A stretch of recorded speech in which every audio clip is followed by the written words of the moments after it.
নমস্কার, আমার গল্প পাঠ আসরে আপনাকে স্বাগত। পড়ে শোনাচ্ছি সুনীল গঙ্গোপাধ্যায়ের সেই সময় উপন্যাসের পরবর্তী অংশ। রায়মোহনের গন্তব্য বউবাজার। গুপির দোকান থেকে বেরিয়েই অদূরেই পথে পড়ল জোড়াসাঁকোর ঠাকুর বাড়ি। সেদিকে তাকিয়ে রায়মোহন একটা দীর্ঘশ্বাস ফেলল। এই বাড়িটির ওপর তার রাগ আছে। রায়মোহন এ বাড়িতে ভিড়তে গিয়েছিল, কিন্তু ঠক্কর খেয়ে ফিরে এসেছে।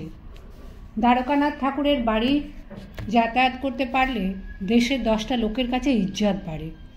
রায়মোহনের কাকা দ্বারকানাথের বয়স্য ছিলেন। তিনি অকালে চোখ বুঝেছেন। খুড়োর জায়গায় উপযুক্ত ভাইপোরই কাজ পাওয়ার কথা। তা দ্বারকানাথ তো এখন আর দেশি লোকদের আমলই দেন না। সাহেব শুভ ছাড়া কথাই নেই। ঘুরে এলেন খোদ সাহেবদের মুলুক থেকে। সে যাই হোক, তার ছেলে দেবেন্দ্র এখন লায়েক হয়েছে, বিষয়কর্ম দেখছে। তাঁরও এখন পারিষদের প্রয়োজন। গোড়ায় গোড়ায় দেবেন্দ্রবাবু যেরকম ফুর্তি ফার্তা শুরু করেছিল, তাতে বেশ আশা হয়েছিল রায়মোহনের। কয়েকবার সে ঘুরঘুর করেছিল দেবেন্দ্রবাবুর আশেপাশে, কিন্তু ঠিক পাত্তা পায়নি। দেবেন্দ্রবাবুর নাকি মতিগতি বদলে গেছে। মদ মেয়ে ছেলেতে আসক্তি নেই। নাচ গানের আসর বসান না। পুরুষ মানুষের যোগ্য কাজ কিছুই করেন না। সংস্কৃত শেখার খুব ঝোঁক হয়েছে নাকি। এটা একটা অন্যায় কথা নয়? অত বড় বংশের ছেলে একটু একটু বখামি না করলে আর 5 জন লোকের অন্ন সংস্থান হবে কি করে? দেবেন্দ্রবাবুকে বাইরে আর প্রায় দেখাই যায় না।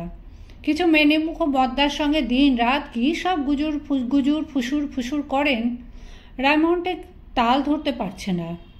লোকে বলা বলি করছে দ্বারকানাথের মো সাহেবরা এক একটি গরুর পক্ষী, আর সেই মানুষের ছেলে হয়ে দেবেন্দ্রবাবু 4টি বায়স পুষছেন। রায়মোহন মনে মনে বলল, কেটে যাবে, এসবও কেটে যাবে।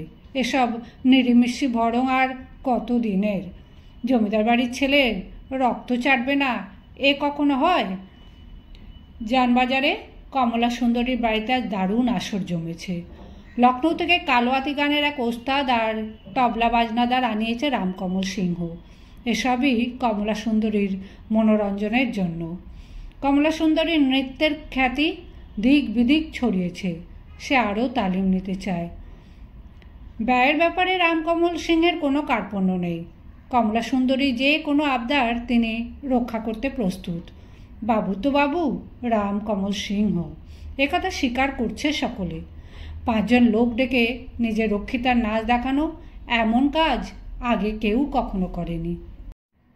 বাই নাচের আসর বসাতে হলে সকলেই বাইজি ভাড়া করে আনে, নিজের মেয়ে মানুষকে রাখে আড়ালে। কিন্তু কমলা সুন্দরীকে আর 5 জনের তারিফ করলে রামকমল সিংহ যেন আরও বেশি আনন্দে মেতে ওঠেন। সন্ধ্যা থেকে বসে নাচ গানের আসর। যানবাজারের বাড়িটি সম্প্রতি রামকমল সিংহ কিনেই ফেলেছেন। ইয়ার বন্ধুদের সেখানে নিমন্ত্রণ করে ডেকে আনেন তিনি।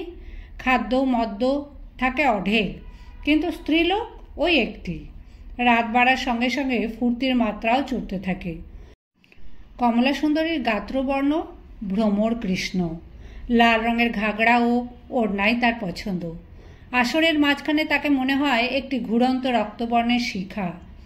একবার নাচ থামলেই ক্যা বাত, এনকোর এনকোর চিৎকারে হুলুস্থুলু পড়ে যায়।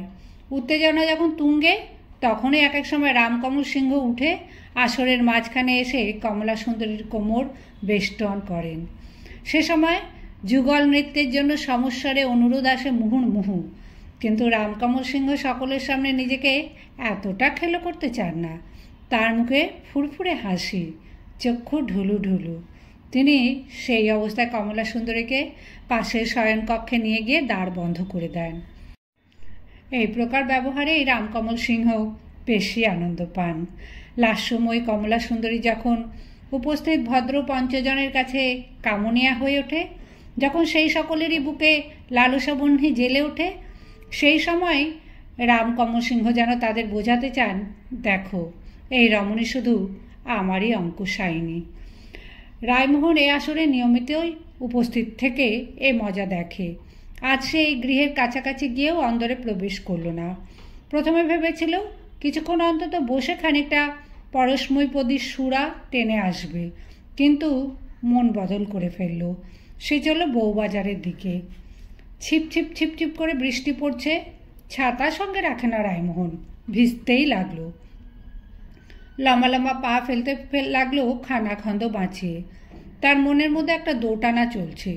তার ফুর্তিপ্রিয় মনটা তাকে টানছে পেছনের দিকে। গান বাজনা সম্পর্কে তার একটা সহজাত প্রীতি আছে। প্রথম যৌবনে সে অনেক শখ করে সঙ্গীতের চর্চা করেছিল। তখন উদ্দেশ্য ছিল বিশুদ্ধ আনন্দ। এখন অবশ্য সে সঙ্গীতকে অন্য কাজে লাগায়। তবু এখনও উঁচু জাতের গান তাকে আকৃষ্ট করে। সঠিক তালের নাচের মধ্যে সে লাস্য ছাড়া আর কিছুই পায় না। কমলা সুন্দরী, রামকমল সিংহের বলতে গেলে কৃতা রমণী, সেদিকে রায়মোহনের নজর নেই। কিন্তু তার নাচ দেখলে তবু অন্তত নাচটাই দেখা হয়। তাছাড়া সন্ধ্যের পর মজলিসে মজলিসে সময় কাটানো তার অনেক কালের অভ্যেস। দুপাত্র টানার জন্য গলার ভেতরটা শকশক করছে, অথচ এ কথা রায়মোহন বোঝে যে একবার ওই মজায় মজলে সে আর সহজে বেরুতে পারবে না। প্রায় রাতেই রায়মোহন কমলা সুন্দরীর নাচঘরের ফরাসেই গড়াগড়ি দেয়। আবার হীরেমণির কাছেও 5-7 দিন আসা হয়নি। সেই জন্য রায়মোহন একটু একটু অপরাধী বোধ করে। শেষ পর্যন্ত পিছুটান অপেক্ষা করে সে জোরে জোরে পা চালালো। পায়ে ইংলিশ জুতো জল কাদায় মাখামাখি। মসজিদের পাশের পুকুরে ভালো করে পা ধুয়ে নিয়ে সে এসে দাঁড়ালো হীরেমণির বাড়ির সামনে। এ গৃহ আজ বর্ণহীন, জানালাগুলি বন্ধ। ভেতরে কোনো জনমনুষ্য আছে বলে বোঝাই যায় না। রায়মোহন অবাক হলো না। সদর দ্বার খোলাই ছিল। সে ভেতরে ঢুকে পড়ল। ঘুটঘুটে অন্ধকারের মধ্যে পা ঘষে ঘষে কোনো ক্রমে সে উঠতে লাগলো সিঁড়ি দিয়ে। হীরেমণির নৌকরটি পালিয়েছে। রায়মোহন আগের দিন এসেই দেখেছিল। তার বদলে কাজ করছিল একটি পশ্চিমা স্ত্রীলোক। আজ বোধহয় সেও নেই। হীরেমণি আছে তো? ওপরে উঠে এসে বড় ঘরটির দরজা ঠেলে সে সবাই ডাকল, হীরেমণি। এ ঘরটি অন্ধকার প্রায়। এক কোণে একটি মাটির মালসায় তুষের আগুন জ্বলছে ধিকি ধিকি করে। ঘরে কেউ আছে কিনা বোঝা যায় না। 2-3 বার ডাকবার পর ক্ষীণ গলায় সাড়া পেল, কে? নিশ্চিন্ত হয়ে রায়মোহন ঢুকে পড়ল ঘরে। চক্ষু সংকুচিত করে আধা সইয়ে নিয়ে সে দেখল জাজিমের ওপর লম্বমান এক নারীকে। কেমন আছিস হীরেমণি? তুমি ফের এছ? রায়মোহন চলে গেল তুষের মালসার কাছে। সে জানে পাশেই গন্ধক মাখানো টুকরো টুকরো পাটখড়ি রাখা থাকে। হাতড়ে হাতড়ে সেই রকম একটি পাটখড়ি পেয়ে সে তুষের আগুনের মধ্যে ঠেসে ধরল। অমনি ফস করে জ্বলে উঠল সেটা। সেই জ্বলন্ত পাটখড়ি উঁচু করে ধরে সে জিজ্ঞাসা করল, মোমবাতি কোথায় রে? বেশি খুঁজতে হলো না, মোমবাতি সে নিজেই পেল। সেটা ধরাবার পর সে বলল, একটা গামোচা কোথায় পাই বল দিনি, মাথাটা ভিজে জবজবে হয়ে গেছে। ম্লান আলোয় মেঘলুপ্ত চাঁদের মতন দেখায় হীরামণির মুখ। 2 চোখের নিচে মৃত্যুর পাণ্ডু রং, শরীর কঙ্কালসার, কণ্ঠে জোর নেই। তবু হীরেমণি বলে, পোড়ামুখ মনীষী, তুমি ফের মরতে এসেছো এখানে? দূর হও, দূর হও। রায়মোহন হেসে বলল, আশা মাত্রই দূর দূর করছিস কেন রে? লোকে কুকুর বেড়ালকেও এমনিভাবে তাড়ায় না। হীরেমণি বলল, তোমায় কতবার আসতে বারণ করেছি? আমি তো মরতে বসেইছি, তোমারও মরার স্বাদ হয়েছে বুঝি? হীরেমণি দুরারোগ্য ব্যাধিতে ভুগছে। তার ধারণা তার সংস্পর্শে এলে রায়মোহনও পড়বে সেই অসুখে। 3 মাস হয়ে গেল হীরেমণিকে আঁকড়ে আছে এই কালরোগ। নিচ্ছেও না, ছাড়ছেও না। হীরেমণির কাছে অনেক দিনই আর কেউ আসে না।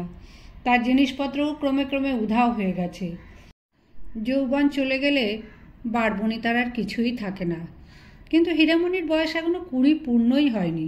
তবু তার এই দরদৃষ্ট। চাঁদু কোথায়? চাঁদু ঘুমুচ্ছে পাশের ঘরে। এই সন্ধেবেলা ঘুমুচ্ছে? খেয়েছে কিছু? তোমারও তো কথার দরকার কি? মোলো, অমন কথা কথা মুখ ঝামটা দিচ্ছিস কেন? ছেলেটা খেয়েছে কিনা জানবো না? সেদিন যে মাগিকে দেখে গেছলুম তোদের রান্না করে দিচ্ছে, সে গেল কোথায়? কে জানে। রায়মোহন একটা দীর্ঘশ্বাস ফেলল। বেঘরে মরতে বসেও হীরেমণির অহংকার যায়নি। সে কিছুতেই রায়মোহনের কাছ থেকে কোনো সাহায্য নিতে চায় না। রায়মোহন টাকা দেওয়ার চেষ্টা করলে ছুঁড়ে ফেলে দিয়েছে। হীরেমণির ছেলে চন্দ্রনাথের বয়স এখন 3 বছর। মায়ের এই অসুখে তারও দুরবস্থার এক শেষ হচ্ছে। কেই বা দেখাশোনা করবে? যা অবস্থা, তাতে চোর ডাকাতরা যে কোনোদিন মা ছেলেকে কেটে কুটে বাকি সব জিনিসপত্রও নিয়ে চলে যাবে। রায়মোহনের সংসারে কেউ নেই, কবেই সব উৎসন্নে গেছে। সুতরাং চন্দ্রনাথকে সে নিজের কাছে নিয়ে রাখতেও ভরসা পায় না। আর কার কাছেই বা রাখবে? বেশ্যার ছেলেকে কে নেবে? পাশের ঘর থেকে ঘুমন্ত চন্দ্রনাথকে তুলে নিয়ে এলো রায়মোহন। ছেলেটা চোখের নিচে শুকনো জলের দাগ। তাই দেখে কঠিন হৃদয় রায়মোহনেরও বুকটা একটু মুচড়ে উঠল। সঙ্গে সঙ্গে রাগও হলো তার। হীরেমণির পাশে বসে সে ফিসফিস করে জিজ্ঞেস করলো, তুই এখনো বল হীরেমণি, এ ছেলে কার? আমি তার গলায় গামছা দিয়ে এখানে হিড়হিড় করে টেনে আনবো, গোটা কলকাতা শহর খবর উঠিয়ে দেব। হীরেমণি ফোঁস করে উঠে বলল, ফের ওই কথা? দূর হয়ে যাও আমার চোখের সম্মুখ থেকে। ছেলে আমার, ভগবান আমায় দিয়েছেন। এ কি বিস্ময়কর বিশ্বস্ততা হীরেমণির! মৃত্যু শিয়রে রেখেও সে সততার জেদ ছাড়বে না। এই ব্যাপারটাই রায়মোহনকে বেশি টানে। তঞ্চকতাই তার পেশা। ভণ্ডামি, জুয়াচুরি ও মিথ্যের অস্ত্রগুলি সে সারা জীবন সানিয়ে বেড়াচ্ছে। আর একজন সামান্য স্ত্রীলোক হারিয়ে দিচ্ছে তাকে। সতীত্ব নেই, অথচ সততা আছে। এমন স্ত্রীলোকও বিশ্বব্রহ্মাণ্ডে থাকে? যদি জগমোহন সরকার হয় তো একবারটি বল, আমি হাঁড়ি ভাঙব। সে নচ্ছাটা ফিমেল উদ্ধারের নাম করে ভদ্রলোকের বাড়ির অন্দরে ঢু মেরে বেড়াচ্ছে। মাথা ভরা কুমতল, আর মুখে বড় বড় কথা। কত পিরিত ছিল তোর সঙ্গে, এখন আর এদিকে আসবার নামটি নেই। 1000 বার বলেছি তিনি নন। বেশ, তবে আজ থেকে আমিই চাঁদুর বাপ হলুম। না, তোমার মুরদে কুলোবে না। ওর বাপ কেউ নয়, ওর বাপ নেই। আমি বলে চাঁদুও আমার সঙ্গে মরবে। হিরে, আমার উপর কেন অত রাগ করিস? সুখের খোঁজে লোকে তোদের মতন মেয়ে মানুষের কাছে আসে। অসুখে পড়া মাগ দেখতে কেউ ভুলেও আসে না, কিন্তু আমি তো এসেছি। বেশ করেছ, এখন বিদায় হ।